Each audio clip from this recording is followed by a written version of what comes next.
আমি বিশ্বাস করি ঈশ্বর আর আল্লাহ প্রত্যেকেই বলেছেন মানব সেবার কথা, জীব সেবার কথা। এই ভারত ভূমি, ভারতবর্ষ পবিত্র ভূমি, আমরা গর্বিত, আমরা ধন্য, আমরা মহিমান্বিত। বীর পুরুষ, সমাজ সংস্কারক, চিন্তাশীল, দার্শনিক স্বামী বিবেকানন্দ এই ভারত ভূমিতে জন্মগ্রহণ করেছেন।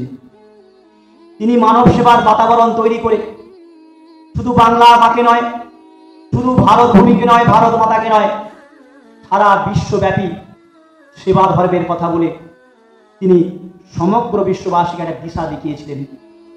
আমরা সেজন্য গর্বিত।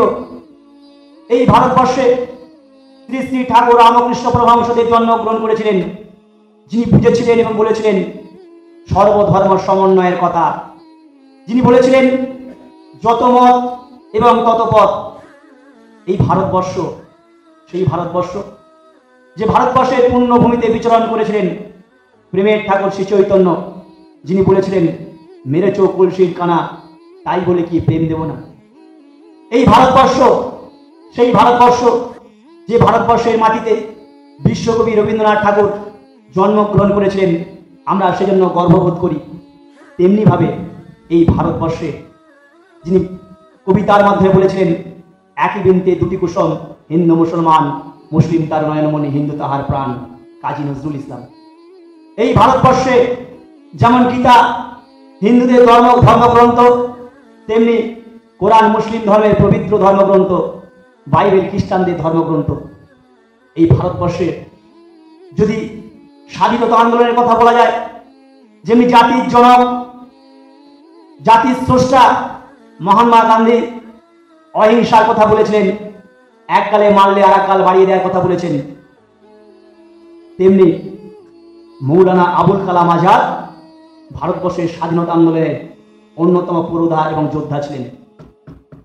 এই ভারতবর্ষে আমরা যেখানে সভা করছি, কয়েক কিলোমিটার দূরে তিতুমির স্বাধীনতা আন্দোলনের জন্য যে আত্মত্যাগ, যে তিতিক্ষা, যে সহনশীলতা, যে ভ্রাতৃত্ব এবং সহমর্মিতা ভারত মাতাকে রক্ষা করার জন্য, সেই জন্য ভারতবর্ষের মানুষ হিসাবে, ভারতবর্ষের যুবক হিসাবে আমরা গর্ববোধ করি।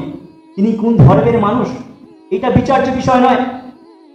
আমরা ক্রিকেটে যখন মোহাম্মদ আজহারউদ্দিনকে 100 রান করতে দেখি, আমরা কখনো ভাবি না মোহাম্মদ আজহারউদ্দিন হিন্দু না মুসলিম, খ্রিস্টান না জৈন পারসিক। আমরা তখন মনে করি ভারতবর্ষের ক্রিকেটের অধিনায়ক মোহাম্মদ আজহারউদ্দিন 100 রান করেছে। আমরা ফুটবল খেলায় যখন শেখ নঈমুদ্দিনকে গোল করতে দেখেছি, আমরা বাংলার মানুষ তখন মনে করিনি এটা সংখ্যালঘু ভাই। আমরা মোহনবাগান মাঠে যখন শিশির ঘোষকে গোল করতে দেখি, আমরা তখন ভাবিনি একটা হিন্দু ভাই গোল করেছে। এই হলো ভারতবর্ষের কৃষ্টি, এই হলো ভারতবর্ষের সংস্কৃতি, এটা হলো ভারতবর্ষের পরম্পরা, এটাই হলো ভারতবর্ষের ঐতিহ্য। আজকে কেউ কেউ সেই হিন্দুত্বের কথা জানে না, স্বামী বিবেকানন্দের কথা জানে না। এরা কি স্বামী বিবেকানন্দের থেকে বড় হিন্দু? ঠাকুর রামকৃষ্ণ পরমহংসদেবের থেকে বড় হিন্দু? মৌলানা আবুল কালাম আজাদের থেকে বেশি দেশপ্রেম?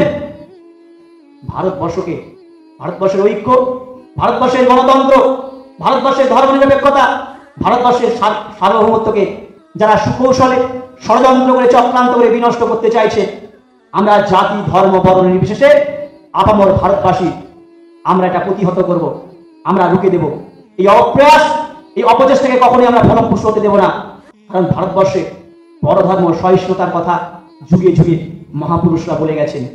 তাই আসুন এই সন্ধিক্ষণে দাঁড়িয়ে আমরা সকলে আন্তরিকভাবে, আমরা পবিত্রভাবে আমরা একতাবদ্ধ হই।